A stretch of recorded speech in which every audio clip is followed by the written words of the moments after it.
On this episode of Eat, Sleep, Drive, I'm giving you guys my top 5 tips for how to get a good deal on a used performance car, just like this one.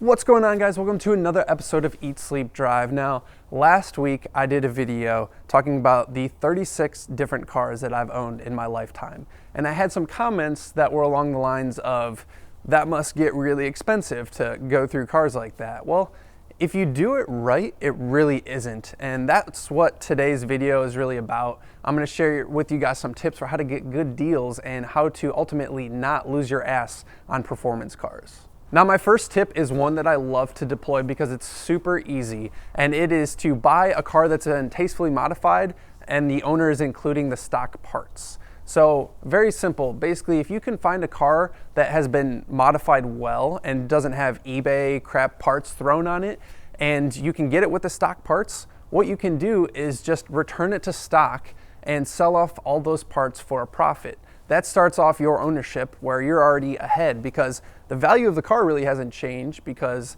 modifications in general don't typically add to the value. So you have a stock car, which is generally more desirable anyways, and then you've made all that money back selling those parts. Here's an example. I bought a Golf R a couple years ago. It had full bolt-ons, mostly APR stuff.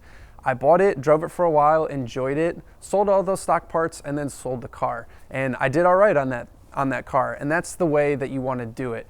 Buy a car that's been modified with quality parts, not eBay stuff, and then sell it off. Let's move on to tip number 2 for getting a good deal on a performance car. Let's talk about shopping seasonably, and that's really what tip number 2 is about.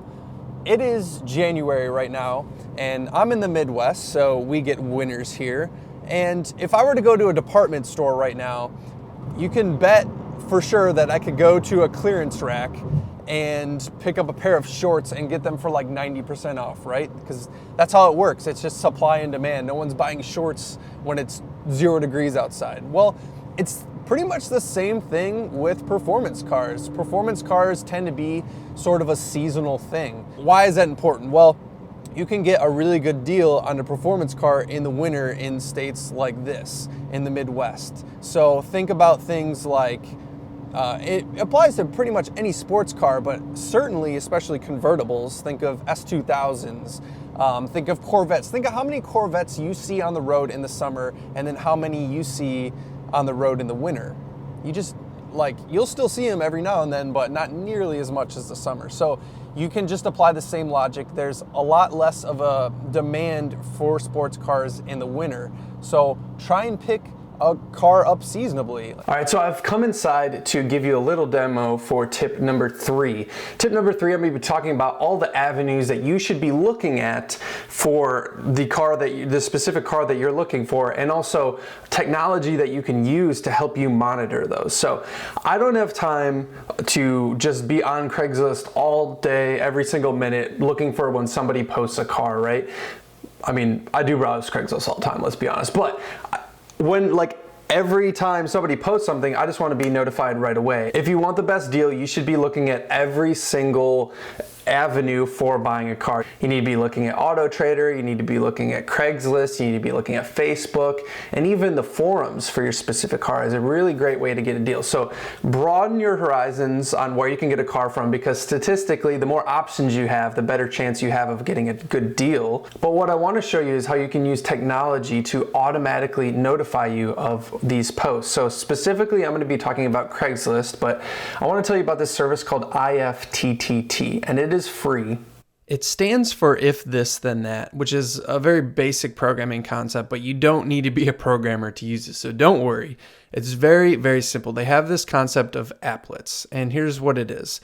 This is a Craigslist applet, and you can see I have it on. It's called AMG, and I'll go ahead and click this gear icon, and it's super simple. All you do is search Craigslist like you normally would. So I just have searching titles only. I'm looking for AMG in cars and trucks by owner. So what I'm going to do is copy the URL that it generates when I search, and all I have to do is drop it in here in the search results. And what that's going to do is automatically perform that search on a regular basis. And then below here, it will email me every single time it finds that post. So you obviously don't want to do this on super generic things like Honda. I don't want to know every time somebody post a Honda for sale, but you want to be fairly specific. If you want an S2000, you would just type it into the search here and then drop it into the criteria here, this search results URL. It's very, very simple. You would hit save, and then this thing does all the work for you. It just would monitor Craigslist and notify you when something's posted. And this is the best way to get a good deal because good deals go super fast, especially on Craigslist. So you want to know the second they're posted. The fourth tip I have for you guys revolves around being opportunistic. Being opportunistic when it comes to buying a car really revolves around looking for specific words within a for sale ad that might mean that you have a chance of getting a good deal. And here's what I mean by that. Think about someone in a for sale ad that says something along the lines of, they're moving out of the country, it's forcing their sale, or they're getting divorced or something like that. There's a big life change, and for whatever reason, it's causing them to have to sell the car. Now, never lowball somebody. I really hate people that lowball other individuals that, a car is worth a certain amount of money and they just offer them a shockingly low amount of money. Let's respect people's time with this one, but understand that if someone is going to move a car quickly, they probably accept that they're going to take a little bit less money, right? So I'm never advocating for offering someone $20,000 on a $30,000 car. I'm not advocating for that. But what I am saying is if someone is going through something like a divorce or they're moving out of the country where they have to sell the car, you have more negotiating power. So what I would do is contact somebody that has said something like this in a for sale ad and be like, hey, I've been looking for this kind of car and I think it kind of fits what I'm looking for, but I'm not sure if I really want to pull the trigger just yet.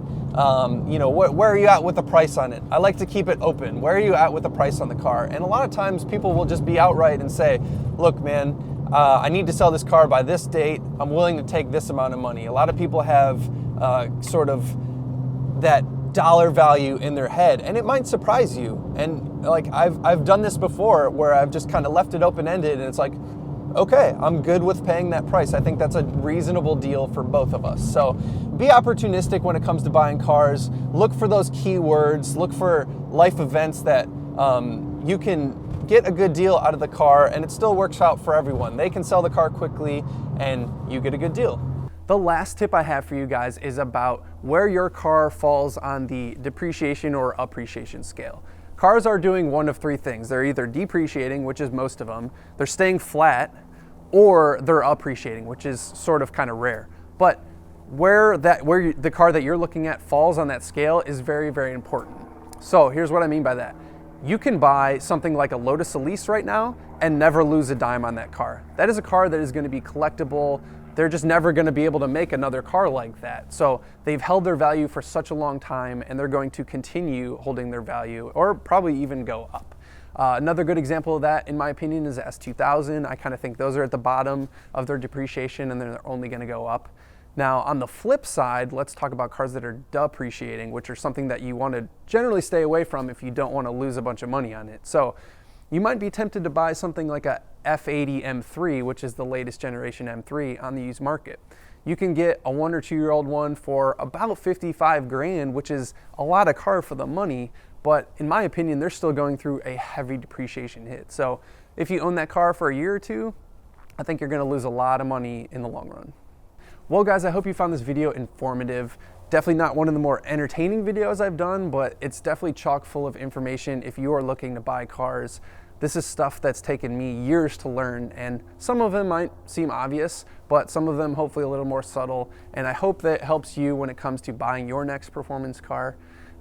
If you enjoyed the video, guys, please like it, and if you want to see more, please subscribe. That would be awesome. I appreciate you guys watching it, and as always, we'll see you next time.